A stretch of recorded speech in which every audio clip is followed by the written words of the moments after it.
Hello my dear students. Twelfth board के लिए एक बहुत ही इंपॉर्टेंट क्लास होने जा रहा है जहां मैं आपको बताऊंगा कि इक्विवेलेंट कैपेसिटेंस की वैल्यू कैसे निकाले जाते हैं जब different types of dielectric materials को उसी कैपेसिटर प्लेट पैरेलल प्लेट्स में इंसर्ट किया जाता है। ये रहा क्वेश्चन, आप देख सकते हैं इलेक्ट्रोस्टैटिक है, इक्विवेलेंट कैपेसिटेंस है। मैं ये कह रहा हूं, जरा ध्यान से देखिएगा। Let us suppose this is a parallel plate capacitor. मैं इसमें एक डाइलेक्ट्रिक कांस्टेंट को इंसर्ट करने जा रहा हूं सच दैट ये L/2 है and this is L/2 and this is D separation. Here is the dielectric material of a constant K1। इस जगह पर डाइलेक्ट्रिक कांस्टेंट है and here this is the dielectric material of K2। Now what is its equivalent capacitance as well as equivalent dielectric constant. दो चीज पूछ रहे हैं, equivalent capacitance and number one, number two, equivalent dielectric constant, equivalent dielectric constant। यूं तो ये board exam के लिए बहुत इंपॉर्टेंट है, लेकिन कॉम्पिटिटिव पॉइंट ऑफ व्यू से भी इक्वली इंपॉर्टेंट है। इसमें एक चीज मान लीजिए, let area of each plate A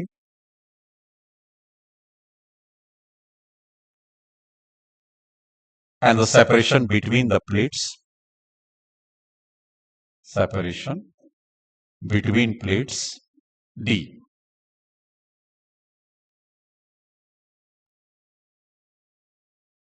equal to D।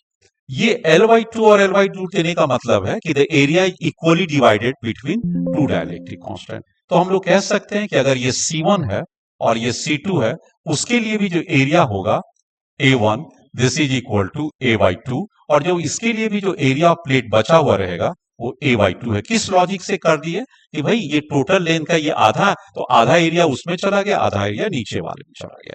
चलिए अब आप निकालिए पहला, ये दोनों कैसा कनेक्शन से, पहले ये चेक कर लीजिए, are they connected in series और इन पैरेलल। पहले तो ये चेक कर लीजिए। देखिए जो पोटेंशियल इसका है V है, तो यहां पर ये भी V हो गया और ये भी V। यहां पर अगर ये जीरो है तो ये पोटेंशियल भी जीरो और ये, तो potential difference of both the capacitors are same. ये भी जीरो, भी zero, they are added in parallel. और अगर पैरेलल का है तो what is C equivalent, that is C1 plus C2। This is for parallel. तो पैरेलल का ये, अब C1 कितना आएगा इसकी वैल्यू निकाल लीजिए। What is C1, epsilon not A by D general formula होता है, लेकिन यहाँ A क्या है, A/2 है, तो ये 2 और इप्सिलॉन की जगह पर क्या होगा, K1 इप्सिलॉन। और अगर आप इस जगह पर लेते हैं तो क्या हो जाएगा, K2 एप्सिलॉन नॉट A/2 और D। ये आपका इक्विवेलेंट कैपेसिटेंस जो हमने कहा था क्या होगा। इसमें से आप कॉमन ले सकते हैं, epsilon not A/2D, epsilon not A/2D ले लिए। क्या बच गया बेटा आपके पास, K1 and K2, and this is your answer, C equivalent. इसकी वैल्यू को आप निकाल लीजिए। अब आपका इसका सेकंड पार्ट कहता है what is the equivalent dielectric constant.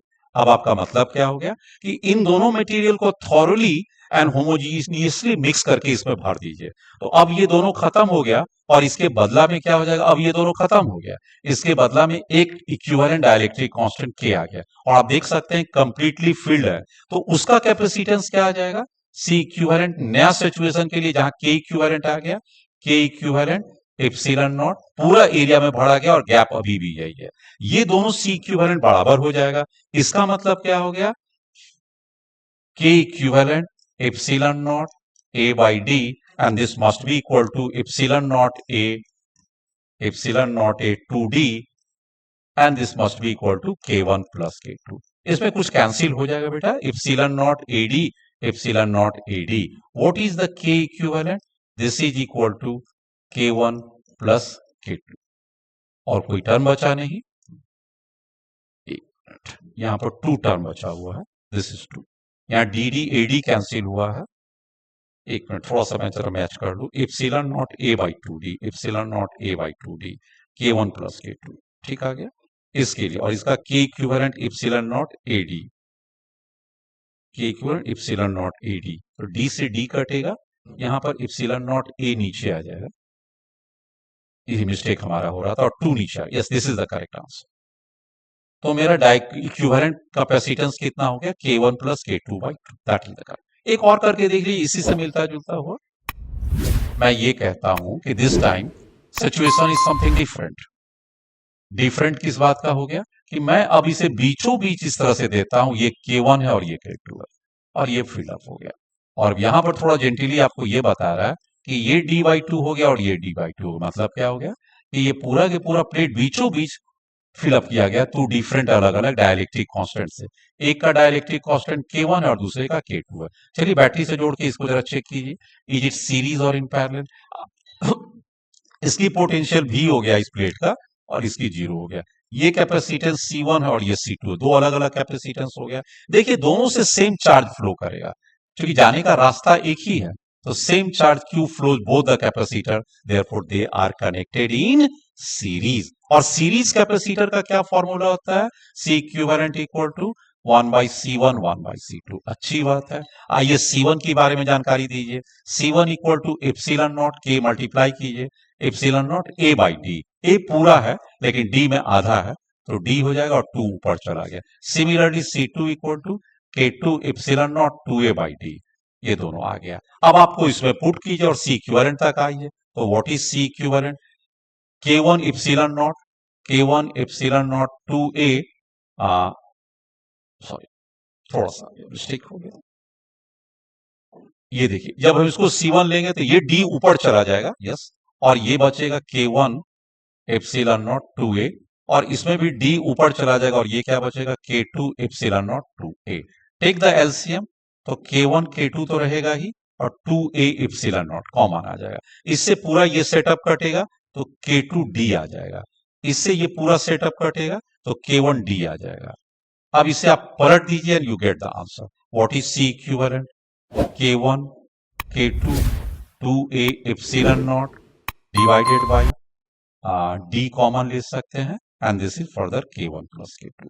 ये आपके पास क्वेश्चन आ गया। अब अगर इसी का ये क्या निकाले बेटा फर्स्ट राउंड में, इक्विवेलेंट कैपेसिटर। यहां तक तो बोर्ड बहुत पूछता है लेकिन कभी कभी डायरेक्टली कांस्टेंट भी पूछ लेगा, व्हाट इज द इक्विवेलेंट। फिर से इसको थोरो मिक्स करके भर दीजिए तो क्या क्या सिचुएशन बनेगा C इक्विवेलेंट में, K इक्विवेलेंट पूरा थोरो मिक्सिंग करके होमोजीनियसली तब डालिए, एप्सिलॉन नॉट A पूरा रहेगा और D पूरा रहेगा, ये दोनों इसके बराबर आ जाएंगे। तो क्या क्या बराबर आ जाएगा, that is K1 K2 2 K1 K2 2 A epsilon naught, A epsilon divided by D K1 K2 D K1 plus K2। कुछ कैंसिल कीजिए और फाइनली आंसर आ गया। एप्सिलॉन नॉट A और D तो कैंसिल होना ही होना, एप्सिलॉन नॉट A और D। What is your answer, K equivalent equal to 2 K1 K2 divided by K1 plus K2। बहुत इंपॉर्टेंट है कंपटीशन के लिए भी और साथ साथ आपको ये भी जानकारी दे दें, ये बोर्ड लेवल के लिए भी। चलिए एक और क्वेश्चन देखते हैं इसी तरह से, ताकि आपका कॉन्फिडेंस लेवल हाई रहे। जैसे मैंने इसको दिया, इस सिचुएशन को देखिए, have the feeling of this situation. इस सिचुएशंस में क्या कह रहा है कि बेटा ऐसे तो फील किए ही किए, आप ऐसे भी 4 कर दिए, मैक्सिमम पर आ जाइए। ये क्या कह रहा है K1 है, ये क्या कह रहा है K2 है, ये क्या कह रहा है K3 और K4 है, और कहा इसे आप ऐड कर दीजिए। ये प्योरली कॉम्पिटिटिव पॉइंट से हो गया, लेकिन आप कोशिश करिए। यहाँ क्या कह रहा है कि ये D/2 है, ये D/2 है, पूरा के पूरा लेंथ इसकी D है। यहाँ भी कह रहा है L/2 है और ये भी L/2 है। तो देखिए ध्यान से, ये पैरेलल सेट है और ये पैरेलल सेट है, तो दो पैरेलल सेट का पहले इसका कर लीजिए। मतलब मैं ये कहना चाह रहा हूं C1 और C2 को पहले कर लीजिए और C3 और C4 को कर लीजिए। आप केवल C1 का कैपेसिटेंस कितना होगा निकाल लीजिए। फॉर्मूला क्या करता है, इप्सिलॉन नॉट A/2 है, A/2 epsilon not A divided by D कितना है, ये वाला भी दिया हुआ, दैट इज D/2। तो D और 2 ऊपर चला जाएगा, तो ये 2 से 2 कटेगा, एप्सिलॉन नॉट A/D। थोड़ा सा एक बार फिर से मैं चेक कर लेता हूँ, कुछ थोड़ा सा हमें लग रहा है, फिर से एक बार चेक कर लेता हूँ। इसके लिए C1 को चेक कर लीजिए। C1 क्या कहता है, epsilon not dielectric constant K1, of course K1, epsilon not A के जगह पर आपने आधा प्लेट लेंगे अब, तो दैट इज कॉल्ड A/2, और D के जगह पर आप कितना लेंगे, D/2, क्योंकि ये आधा हो चुका है D/2, तो आप इसे कर दीजिए D/2। ये 2 से 2 कट गया, आपके पास क्या बच गया, K1 एप्सिलॉन नॉट A/D। ठीक हो गया। इसी तरह से अगर आप इसका लीजिएगा C2 का भी क्या हो जाएगा, सेम लॉजिक से K2 एप्सिलॉन नॉट A/D। इसका भी लेंगे K3, C3 का क्या आ जाएगा, K3 एप्सिलॉन नॉट A/D। और C4 भी लेंगे तो क्या आ जाएगा, K4 epsilon not A by D. ये चारों का आपके पास आ गया। ये दोनों आप देख सकते हैं आराम से, ये पहले ये दोनों का, ये दोनों पैरेलल है और ये दोनों अपना पैरेलल है। ये दोनों पैरेलल है क्योंकि एक ही पोटेंशियल पर, सपोज कीजिए ये V दिए जीरो, ये V दिए और इसे V1 ले लीजिए और इसे जीरो ले लीजिए, तो V से V1 ये भी और V से V1 1, तो C1 and C3 are in parallel. उसी तरह से C2 and C4 are in parallel. C1 और C3 का निकालेंगे तो क्या हो जाएगा पैरेलल के लिए, C1 और 3 के लिए, तो C1 प्लस C3, खेल खत्म। C1 की वैल्यू आ जाएगा K epsilon not by D, तो epsilon not A by D common आ गया, epsilon not A by D common आ गया, क्या मेरे पास बचा K1 प्लस K3। ठीक है, उसी तरह से C2 और C4 के लिए भी निकाल लीजिए, क्या बचेगा epsilon not A by D, आपके K2 और K4 बचेगा। अच्छी बात है। अब क्या करें बेटा, तो ये दोनों क्या हो गया, अब सीरीज में हो गया, ये पूरा सेट ये और ये पूरा सेट सीरीज में हो गया, इसलिए अब ले लीजिए 1 C1 2 3 4 एक साथ ले लीजिए, तो इसका आ जाएगा 1 C1 3 आ जाएगा और C2 4 आ जाएगा। इसको लेंगे तो क्या हो जाएगा, ये वाला ऊपर चला जाएगा, तो ये D हो जाएगा epsilon not A K1 plus K2। इसके लिए भी क्या हो जाएगा, प्लस D हो जाएगा epsilon not A K2 plus K4। ठीक है, इसमें एलसीएम ले लीजिए और बाकी आपका सॉल्यूशन पूरा सी इक्विवेलेंट आ जाएगा। इस तरह से आपको हम एक लाइन आपके लिए छोड़ देते हैं कि इससे आप कैसे निकालिएगा। इसका एलसीएम लेके पलट दीजिए ऊपर और नीचे आपका क्वेश्चन। ये क्वेश्चन तो जेई लेवल की क्वेश्चन है, लेकिन आपको ये नहीं सोचना, आपको सोचना है कि did we have the feeling of concept, तो आपने देखा yes we have got the concept and so we can crack it. इस तरह के प्रॉब्लम का सीरीज मेरा लगातार आपके लिए आता रहेगा, पर्टिकुलरली बोर्ड एग्जाम के एस्पायरेंट्स के लिए जो वेरी रिसेंट बोर्ड एग्जाम दे रहे हैं। और अगर हाँ आप बोर्ड एग्जाम दे रहे हैं और कोई आपकी और भी प्लानिंग है तो ये भी देखिएगा, हमारे लिए कुछ आपके लिए विशेष भी है। आपके क्रैश कोर्स के लिए भी मेरे पास आ रहे हैं। आप 12 बोर्ड के एस्पायरेंट है, समय कम है और चाह रहे हैं कि आप बढ़िया परफॉर्म करना, हम लोगों से तुरंत ऑनलाइन जुड़ जाइए। जहां भी है, जिस स्थिति में है, हम वहीं से आपको कंप्लीट कराएंगे। अभी भी मेरे पास काफी समय बचा हुआ है। Thank you very much for watching the video.